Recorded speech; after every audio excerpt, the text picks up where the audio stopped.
Hi friends! I want to chat today about working with our ancestors. So when we work with our body, when we do somatic work, we're working with our ancestors, whether we're conscious of it or not.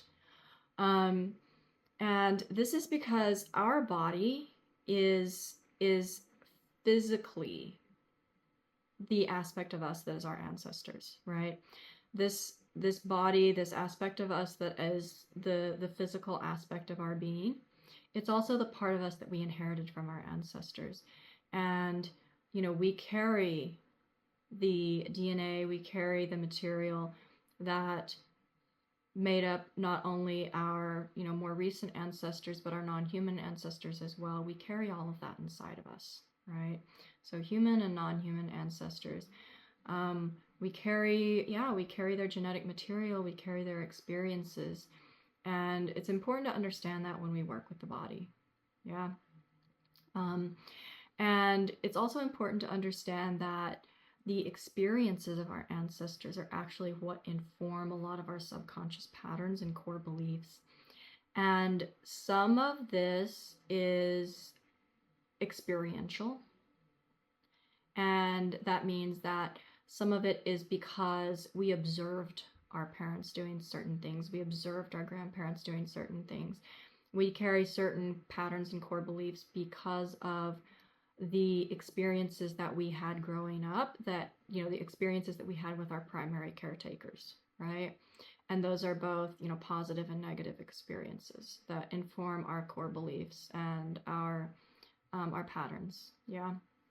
But then there's this aspect that are even deeper instinctual patterns that may not have come from something that we experienced directly in our own lives, but may be inherited as epigenetic patterns from experiences that our ancestors had. Yeah. And, for all of us, our core beliefs and our really deeply ingrained patterns is a combination of these two things. What we've experienced, and then things that we haven't experienced directly, but we've inherited an experience, right? We've inherited genetic material that has been impacted by experiences, right? That we haven't directly had ourselves. And an example of this is, I think there's a lot of people that fall into this category where you may have grown up in a home where you didn't have a lot of resources, right? So not super wealthy, but also, maybe you've never been homeless. Maybe you've never actually, experienced starvation, been going without food because there was no access to food, right? I think there's a lot of people that fall into this category. And, you see that these people as adults, usually they will repeat these patterns in some ways where you may not be experiencing homelessness. You may have never experienced homelessness. You may have never experienced starvation. You may have never experienced not having money to buy food that you need, right? But what people do experience is, even though they have enough money to pay their bills and they have enough money to get the things that they need, they always feel this persistent feeling of lack, right? This persistent feeling of fear that they're not going to have enough. And, it's a reasonable experience for a lot of people because so many people in today's society live almost paycheck to paycheck, right? Where you always have enough, but there's always this possibility of not having enough, right? And it turns into this constant activation, this kind of persistent fear of not having what you need, even though that's not something that you've ever actually experienced in your life. And obviously, holding this level of activation consistently, it's not healthy for the body. It's keeping your body in this kind of constant state of high sympathetic nervous system activation. It's keeping your body in a constant state of a felt sense of danger, right? Of not being able to procure the resources that you need for yourself. even though that's actually not the reality that you're living in. The reality that you're living in is that you, in this moment, do have the resources that you need. It's like a fear of not having that, a fear of not being able to access the resources. So what is important to understand is that most of us have ancestors in our relatively recent past that have experienced real starvation, right? That have experienced a real lack of resources, that probably experienced homelessness, that experienced actually not having what they needed to survive in a good way, right? Now, you know, for most of us, they did survive, right? At least survive long enough to reproduce, or we wouldn't be here. But there's a difference between, you know, barely surviving and like actually living in a you know, relatively comfortable way, right? So when we have ancestors that have been through like real famine, real stressful, challenging, life-threatening situations, they have the biological imprint of that, and they have the ability to transmit that to us, right? So an example of this is if you have ancestors that are from the United States, for example, right? And I give this example because my dad's side of the family is from, you know, has been in the United States for many generations. His grandfather experienced the Great Depression, fought in World War II, experienced the Great Depression.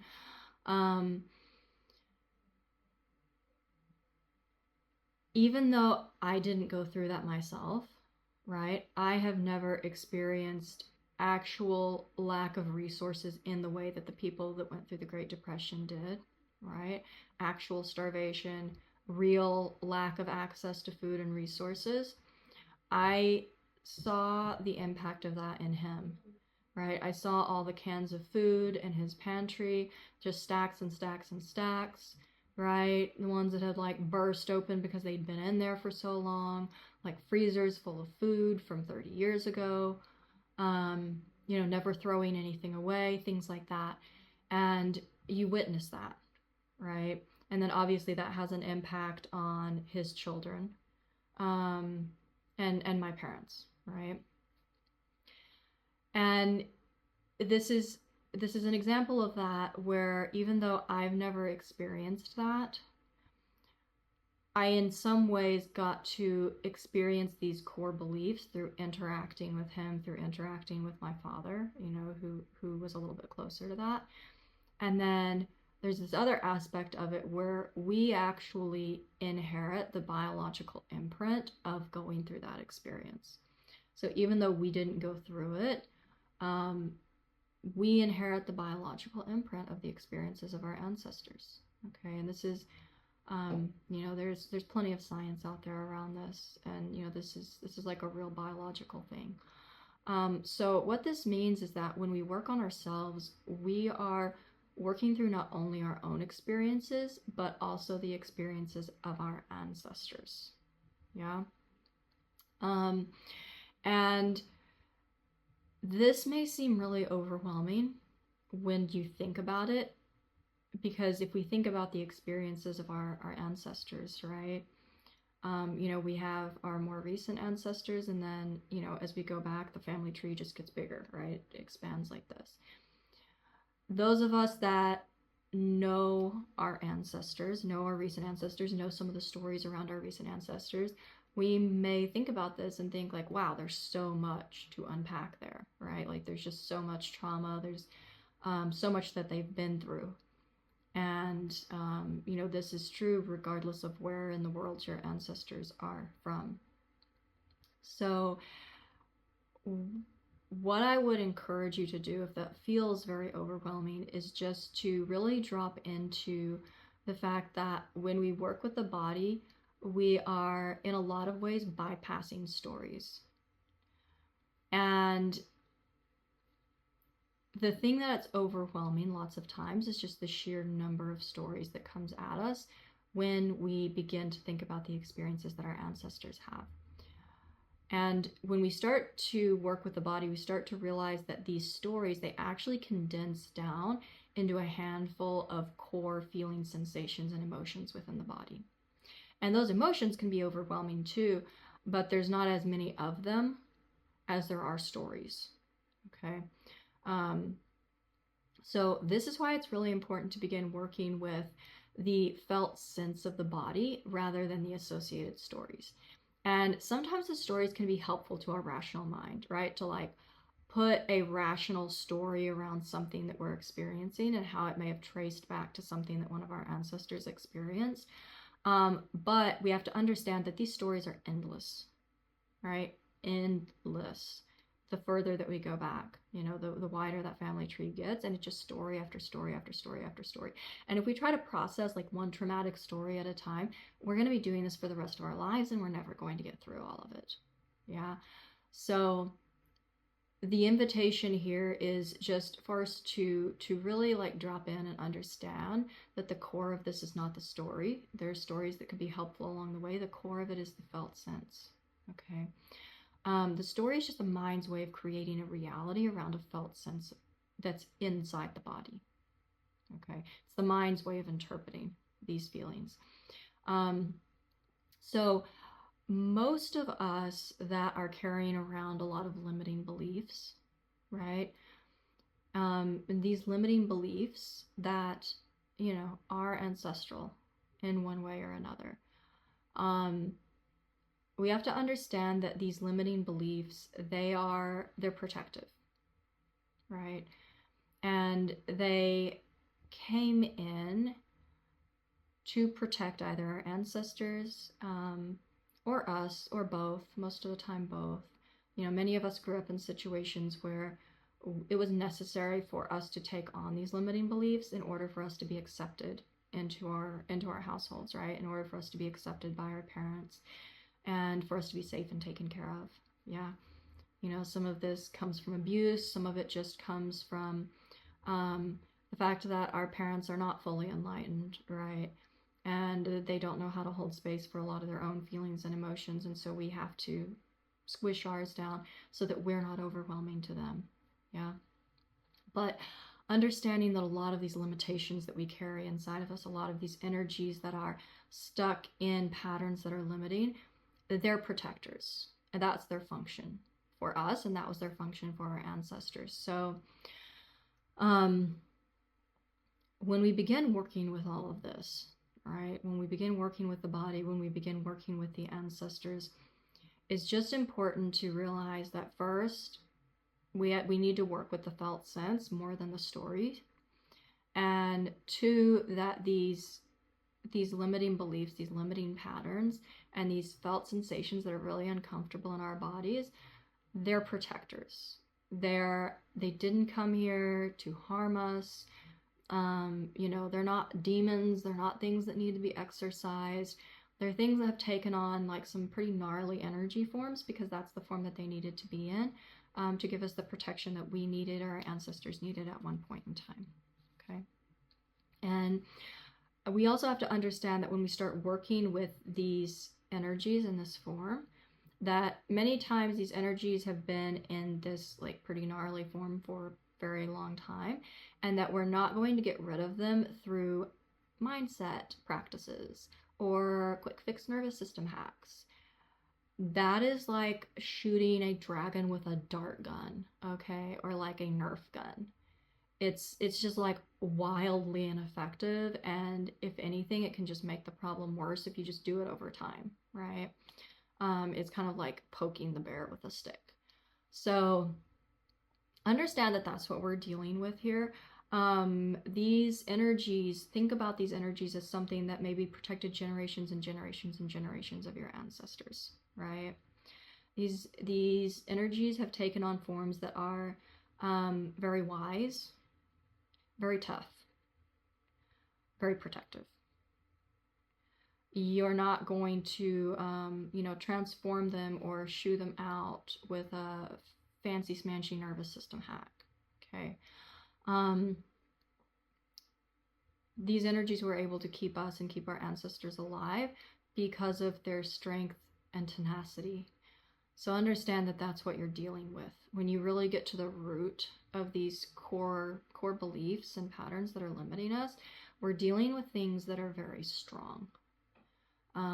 very survival based. And so we have to work with them in a way that that really communicates that we are entering a different timeline, that we are entering a state of being where we actually don't need those energies to be in that protective form anymore. Okay, it's like having a guardian, right? And maybe that guardian keeps you safe, but maybe they keep you safe by like keeping you locked in a tower, right? And the only way that you're going to be able to convince them to let you out of that tower is if you show that you know how to keep yourself safe in the world that you're going to be entering. Yeah. And essentially what this is for us, right? How we do this, how we work with this is understanding that we transform and create our reality with the frequency that we are able to hold and carry inside of us. And so essentially, when we can begin to create and hold a frequency of unconditional love and compassion within us, we are educating these energies within us that are keeping us stuck in cycles of disempowerment. We're educating them that we know how to create from a space of love and compassion, and that it is safe for them to transform into a frequency that is also more in alignment with that unconditional love and compassion. Okay. So let me talk a little bit more about this. Let me explain this a little bit more deeply. So the frequency that we hold within our body, whatever that frequency is, whatever that, set of frequencies is, it dictates what comes into our reality, what comes into our field, what kind of experiences we attract. And this is something that, some people know. Some people know that we create our reality. But a lot of people don't. A lot of people are still like very unconscious and resistant to that fact that we create our reality, because many people look at the experiences in their lives and they say like, I would never create that, right? What does that say about me if I created that? And the reality is that we do create our own realities, but most of us are doing it from a very unconscious place. Even those of us that have been doing a lot of inner work on ourselves, we still do it from a partially unconscious place, right? But the work that we're doing is to make more and more and more of our creation from a place of consciousness, which means that we have to integrate all aspects of ourselves that are unconscious, right? But integrate them into what? What are we integrating them into? The source energy that everything comes from is the frequency of unconditional love. Okay? So we have entered this, earth reality, whatever you want to see it as, whatever you want to call it. It's a game, really. It's a beautiful experience, but it's also an experience for us to experience becoming what we truly are. And really the only route to get back to who we truly are is embodying that frequency of unconditional love and compassion. Okay. So it kind of makes sense that we basically set things up so that we are going to continue to be limited until we begin to hold and embody that frequency of unconditional love and compassion. It's only at that point that we are going to start integrating these aspects of ourselves that are keeping us limited. And as we integrate each of these aspects of ourselves that's keeping us limited back into that origin frequency, right? Back into that original frequency, we're going to have access to more and more power, essentially, to direct our lived experience in the way that that we want to create reality, right? There's a lot of us on this planet right now that came in very much in touch with being able to connect to that source frequency, right? To unconditional love, to compassion. Not to say that it's always easy, right? We're still like in this like physical human experience. And so for most of us, it's not easy, but we have access to it. And it is up to us to keep opening that door wider and wider, and to get our conscious awareness and our body used to living in that frequency. Okay. And all of these energies that are limiting us, they're teachers for us. And the more that we are able to hold these frequencies of love and compassion, the more that these energies that are limiting us are going to start to shift over to that frequency, right? And no longer be limiting to us. So basically, we're becoming conscious creators of our reality, okay? And with the awareness that we are moving into, we have more agency over our creation, but that means we also have more responsibility, right? We have more responsibility for the outcomes and the impact of our creation. So we can see we're very powerful creators. Look around at like all the technological advancements that we've had in the past, say 200 years, right? They're astronomical. It's wild. I mean, 100 years ago, like computers didn't really even exist 100 years ago, right? And now I have a computer and this little phone that I'm recording a video with. This is wild. This is crazy that this happened really in like, someone who has a long lifespan in the course of someone's lifespan. However, the things that we're creating are not necessarily grounded in what's harmonious for our human bodies or for the planet, right? For this physical existence. So we've been creating a lot, but we've been creating in a manner that is not fully grounded in this physical reality and what we need to survive long-term, sustainably in this physical reality. And so in order to create a reality that is beautiful and harmonious and sustainable, right, we need to be able to live physically, not in a thought form, but in an embodied frequency of love, compassion, and gratitude. And to meet everything that comes into our field of awareness from this frequency. Okay?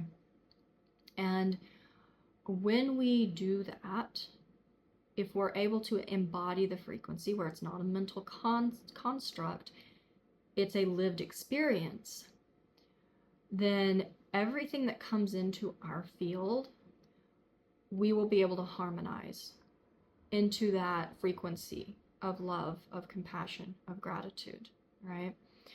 And so basically we've created this reality for ourselves where we know where we want to go. We know our source, right? We know what we are. We know where we come from.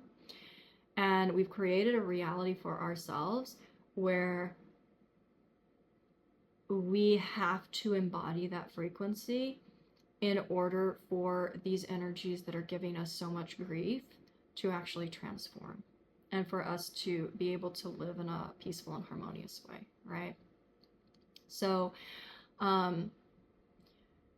basically the only way for us to level up, if that's what you want to call it, right, is to embody this frequency of love and compassion, and in doing that, integrate all of the experiences, both of ourselves and of our ancestors, and these energy forms that they've taken on, back into wholeness, right? Rather than casting things out that are dark, that are dense, that are uncomfortable. And so from this standpoint, right, looking at things from this standpoint, our highest goal in a healing journey, right, and a journey of self-discovery and a journey of self-actualization, it's not to clear things out. It's not to move energy. The highest goal is really to integrate back into wholeness every energy form that's split off from the frequency of unconditional love in order to protect our physicality in an unfavorable physical environment. Okay. And, in other words, what this really means is that we're creating a reality for ourselves where we no longer need so much of our life force energy tied up in forms that are holding and guarding against potential danger. Okay? That are keeping us safe by keeping us small and keeping us out of sight. Our ancestors lived in realities where they needed this, right? They didn't have the ability to consciously create the way that we do now, and in the way that the shift that we're moving into is allowing us to create in, right? So a lot of this work is about trusting yourself, trusting your frequency, and trusting that when you develop the capacity to hold a frequency of unconditional love, that it has the power to transform everything that comes into your field so that nothing will do you harm. Yeah. And you can actually think about this. It's actually it's a beautiful design, honestly, because we have these energies within us that feel heavy, that feel dark, that feel uncomfortable, that we just don't like, we want to get rid of, right? When we are unconscious of what it is. But when we become conscious of what it is, when we become conscious that they're protector energies, we can, shift the way that we look at them. It doesn't make them comfortable for us, but it does help us shift the way that we look at them, right? And then when we start developing that frequency of unconditional love, that frequency of compassion within us, and meeting everything both internally and externally that comes up with that frequency, it builds our capacity to hold that frequency. And as we hold that frequency, it not only shifts what comes into our field externally, it shifts everything internally, right? These things actually have to happen side by side. The trick is that we have to trust that they're happening, right? So we have to trust that if we let go of these protector energies that are within us, if we meet everything that comes up within us with love and compassion, and we actually allow them to begin to transform back into that frequency of love and compassion, that through doing that, we're also creating an external reality where those protector energies are no longer going to be needed. Yeah, as within, so without. As long as these protector energies are within us, they're going to attract things into our reality that trigger them, right? That cause them to come up and be seen. That's how we know that they're still there in that form, and that they need to be transformed. Yeah, that they need to be allowed to go back to source. And everything in existence, every energy form in existence came from the same source. And everything desires to go back to that source, right? It's just a part of the cycle of life. But in a lot of ways, these energies are like, it's like having a bodyguard. Yeah. And that bodyguard has to see time after time over a period of time that we're safe, that we know how to keep ourselves safe. And the way that we keep ourselves safe in this new reality is by embodying the frequency of that which we want to experience, right? Embodying the frequency of love, of compassion, of peace, of harmony, of pleasure, right? So through this process of allowing these energies to transform into new forms, by meeting them with love and compassion, we're freeing these ancestral energies that have been stuck in these forms for a really long time, right? We're actually allowing them to die, to go through a death process, and to be reborn in a form that is freer, that's lighter, that has new life, right? And that is what, when you hear people in the spiritual community talking about, when you heal yourself, you heal your ancestors. When you heal yourself, you heal your children. This is literally what it is talking about. All the way forward and all the way back. When we shift energy within ourselves by meeting it with love and compassion, that is true transformation at the root, and that ripples all the way forward and all the way back, And if you trust that enough to meet everything within yourself that comes up with love and compassion, and to allow it to transform into that energy of love and compassion, to allow it to die, to allow it to go out of the form that it's currently in, it will come back in that lighter form, in a form that's more aligned with that unconditional love, that's more aligned with the frequency that you are living in. Okay. So just understand that when you are feeling called to work with your ancestors, work with the body.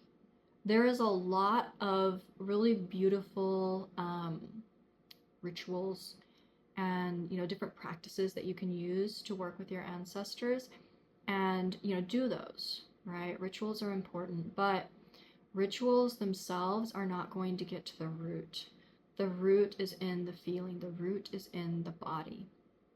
So please, if your ancestors are calling you to work with them, work with your body. And if when you're just understand, if when you're being called to work with the body, you are working with your ancestry, whether you know it or not. You're working with your ancestry. Okay. And so you want to do this. Obviously there's different ways to do this, but the core of all of this is dropping into the feelings in the body, and especially pay attention to the things that are getting triggered in you over and over again. And maybe they're getting triggered by the different situations, but lots of times there's like core feelings that get triggered in you. And, maybe it's feelings of unworthiness. Maybe it's feelings of abandonment. Maybe it's feelings of not being supported, right? Maybe it's feelings of not being accepted, not being liked, not being valued. These are common ones. That's why I'm using them as examples, right? But start asking yourself when you get triggered, where in your body are you feeling the trigger? Is it in your heart? Is it a tightness? Is it a heaviness? Is it a sharp pain? Is it a dull pain? Does it feel, does it radiate? Maybe it radiates up into your throat and there's tightness in your throat. Where do you feel it, right? Do you feel it in your jaw? Do you feel, maybe some of the things you feel in your stomach, right? Again, is it like a heaviness? Is it a hollowness? Does it make you feel nauseous? Like, what are the subtleties? Is there a temperature? Is there a color? What are the subtleties of the feelings that get activated in you on a regular basis that make you feel uncomfortable? Start to notice, are there kind of pervasive feelings that you always carry with you, even when you're not triggered, right? Going back to like what I was talking about at the beginning of this video, so many of us carry around a like low grade pervasive fear of not having access to enough resources, right? Of not having enough. Start to feel, where do you feel that in your body? Because, we can recognize the like intrusive thoughts about it, but when we start to ask ourselves, especially with the things that are just kind of hang around all the time, they're not part of a specific activation, where is this living in my body? Where am I actually feeling this like low key, like existential dread about something, right? And when we start working with these feelings, the first thing that we want to do, we just want to become familiar with them. Just become familiar. Don't try to change. Don't try to alter. Don't try to move.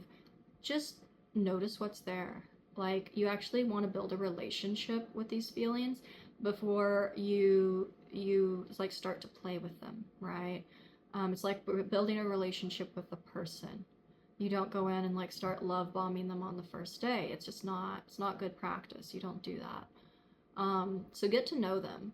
And then after you become familiar and have dropped some of the conflict with them, right? Because as long as we have conflict with these feelings, they are not going anywhere. You can pretty much guarantee it. You have to be able to sit with them without being in conflict. You have to be able to sit with them and see them as teachers. and see them for what they are, as protector energies, and just be like, okay, I get it, you know, you served a purpose, and like right now you're actually preventing me from doing what I came here to do and living the life that I came here to live, but you served a purpose for me at one point in my life, for my ancestors. So let me honor you by holding space for you and witnessing you, right? That's what we're doing. We're witnessing. When we feel like we've done a good job of that, that's when we want to start introducing this practice of sending love and compassion to these feelings that are challenging, right? That are heavy, that that maybe we've rejected for most of our lives, that we've just wanted to get away from. Send them acceptance, send them love, send them compassion, send them gratitude for everything that they've done, right? For everything they've done for our ancestors, for everything that they've done for you, and let them know that you're safe now. You're safe, and they can retire. They can retire and they can transform into a form that is peaceful, right? That's, you know, not always on guard. That's not waiting to like jump out and protect at the slightest sign of danger. It's a gift, right? Like, you're giving yourself, you're giving these energies, you're giving your ancestors, you're giving your children a gift. And it's not a gift by kicking out, right? It's a gift by actually honoring, giving love, giving compassion, giving gratitude to these energies that are uncomfortable for us right now. And when we can do that, when we can hold that frequency, right, over time, that's when things start to shift. That's when things start to shift. But it takes time, and this is not like a quick fix thing. It's a relationship with your body. It's a relationship with your feelings, and it is a true journey into loving neutrality, into being able to hold everything within yourself as sacred, and being able to like be compassionate with the experiences that you have that are unpleasant, and learning to alchemize in that way, because our strongest, our most powerful way to alchemize as humans, because we're in a physical reality, right? If we want to actually like alchemize in physicality, the most powerful way to do that is through feeling, right? Because the feeling is within the physical part of us. And this is an alchemy work. But the first step of this alchemy work is it's learning to be with what already is, and then beginning to meet that with love and compassion. Okay, so practice this, try it. You know, anything that we do, we want to do it for at least 30 to 45 days, because it takes that much time for us to be able to see if something's working for us or not. So, you know, begin to work with your body, settle into your body, feel what's in your body, and do it without judgment. Do it with love and compassion, and just start to see how things shift over time, right? Not with the intent to change anything in a certain way, but just to begin to play. Yeah. And, you know, over time, you will get more and more guidance of exactly what you need to work on and how you need to do it, because your body knows, and the energies you have in your body know what you need to do in order to get where you're going. So settle in, and yeah, enjoy this process, and enjoy what your body and your ancestors have to teach you.